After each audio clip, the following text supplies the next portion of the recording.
Hello good day viewers. In this tutorial we are going to find a solution to this interesting logarithmic equation. We're asked to solve the equation 3 log of 2x minus 1 with the base of 3, and this is equal to 2 plus log of 14x minus 25 with the base of 3. Alright, let's get started. Let's talk about domain first. You should know that the argument of any logarithmic function is always greater than 0, which means that 2x minus 1 will be greater than 0. Likewise, 14x minus 25 is also greater than 0. From the first inequality here, we have x to be greater than 1 divided by 2. If you take this one to the other side, it becomes positive. Then you divide both sides by 2. You do the same thing here, x greater than 25 divided by 14. And 25 divided by 14 is approximately 1.8, which is greater than 0.5. And hence our domain will be x value from 25 divided by 14 up to positive infinity. And also from one of the laws of logarithm, let me write the two laws here.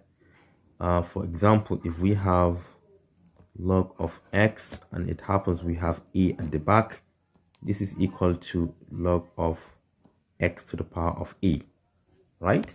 And also if I have log of a plus log of b, provided they have the same basis, this is always equal to log of ab. For example, if we have base c here, this must be base c. And another thing you should know is that if you have log of a number having the same base as the number, this is equal to 1. Right? I think these three information are enough, including the domain. Let's start solving the problem. So the left hand side can be written as log of 2x minus 1 to the power of 3 according to this law, which stated that the coefficient can always serve as the power of the argument. Then this is equal to 2 multiplied by log of 3 base 3, because log of 3 base 3 is equal to 1, so 2 times 1 is still 2. Then plus log of 14x minus 25 base 3. And remember that these two can serve as the power of this argument, so we have 3 to the power of 2, which is 9.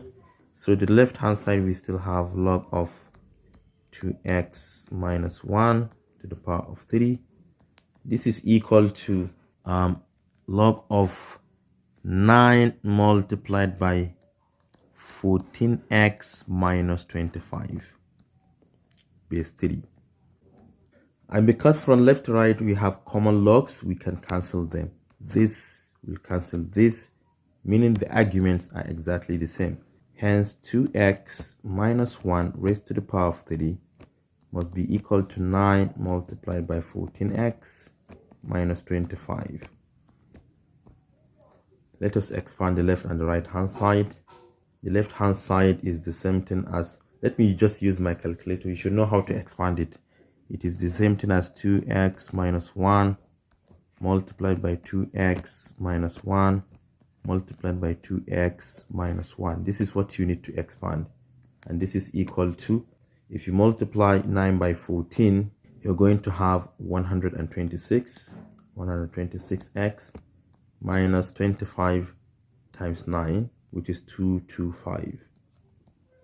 And 2x minus 1 to the power of 3 is the same thing as 8x cubed minus 12x squared plus 6x minus 1. And this is still equal to 126x minus 225. Now let us bring every single term to the left hand side. We have 8x cubed minus 12x squared plus 6x. As this crosses over, it becomes negative 126x. Then we have minus 1. As this crosses over, it becomes positive 225. The whole of this equal to 0. We have 8x cubed minus 12x squared minus 120x, and this is plus 224. 224. The whole of this equal to 0. All of these numbers can be divided by 4. So let's reduce them. 8 divided by 4 is 2. So we have 2x cubed minus 12 divided by 4 is 3. So we have 3x squared minus 30x plus 56. The whole of this equal to 0. So this is a cubic equation, 2x cubed minus 3x squared minus 30x plus 56. You should know that there are different ways of factoring cubic equation. We can use rational root test, we can factor by grouping and so on. But we cannot apply factoring by grouping here directly because the ratios of the first two terms, I mean their coefficients, that is 2 and negative 3, is not the same thing as negative 30 and 56. What I mean is negative 3 divided by 2 is not equal to 56 divided by negative 30. This is exactly what I mean. So how can we factor it by grouping, if at all it is possible? I know that 56 divided by negative 28 will give us negative 2. And negative 30 is the same thing as negative 2x negative 28x. So let's split this one first. If we split this, we have negative 2x negative 28x. This together will give us negative 30x. So plus 56. So I realize if I should take this and divide by this, I mean the coefficient of x, we are going to obtain negative 2. So how can we obtain negative 2 from this to this? Negative 2 divided by 1 will give us negative 2. So can we write this one in terms of 1x? Yes, we can do that because this can be splitted into negative 4x squared and positive x squared.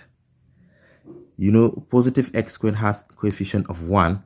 Definitely, negative 2 divided by 1 will give us negative 2. Our main goal is to have the ratio of negative 2. And lastly, you can see that negative 4 divided by 2 will give us negative 2. And hence, we can bring down the last term or the first term, 2x cubed. So now we are free to apply factoring by grouping. So let's get started. The first two terms, what do they have in common? They have 2x squared. So we can factor out 2x squared. 2x squared outside. Inside, you take the whole of this and divide by what you have factored out. That will give us x. Then the whole of this, negative 4x squared divided by 2x squared will give us negative 2. Move to the middle terms. That is x squared minus 2x. They have x in common, positive. Inside, x squared divided by x is x. Negative 2x divided by x is negative 2. They will move to the last one. This one we have negative 20 in common. Negative 28, sorry. Inside, negative 28x divided by negative 28 will give us positive x. And 56 divided by negative 28 will give us negative 2. The whole of this equal to 0. Now you can see the terms under the parentheses are all the same. So we bring one out, which is x minus 2. We close. What do we have from the first term? We have 2x squared. From the second term, we have x. From the last term, we have negative 28. The whole of this equal to 0. And we are not done yet because we have another quadratic expression here that we need to factorize. First of all, you take the leading coefficient, you multiply it by the constant term. 2 times negative 28 will give us negative 56, right? Then you think of two numbers that you can multiply to get negative 56. But when you add them together, you get the coefficient of the middle term, which is 1. And the numbers are positive 8 and negative 7. So we have our new factor to be x minus 2. So we have x plus 8, but that 8 you have to divide by the leading coefficient if you want to use shortcut. Then multiply by x minus 7, also divide by the leading coefficient. So we're going to set each of these factors to be equal to 0 and solve.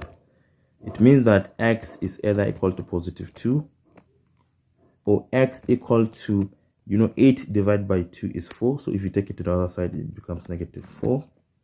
And lastly, we have x equal to 7 divided by 2 if negative 7 divided by 2 crosses over. So this is the solution to this problem. But remember our domain. Our domain stated that clearly here that the values of x must be greater than 25 divided by 14. And since we have a negative value which is less than that, we are going to discard it. This value is not accepted. It is going to be considered as an extraneous solution. And hence, the solution to this problem are x equal to 2 and x equal to 7 divided by 2. And you can check them in the main equation. Thank you for watching. Do share to your learning colleagues and don't forget to subscribe to my YouTube channel for more exciting videos. Bye-bye.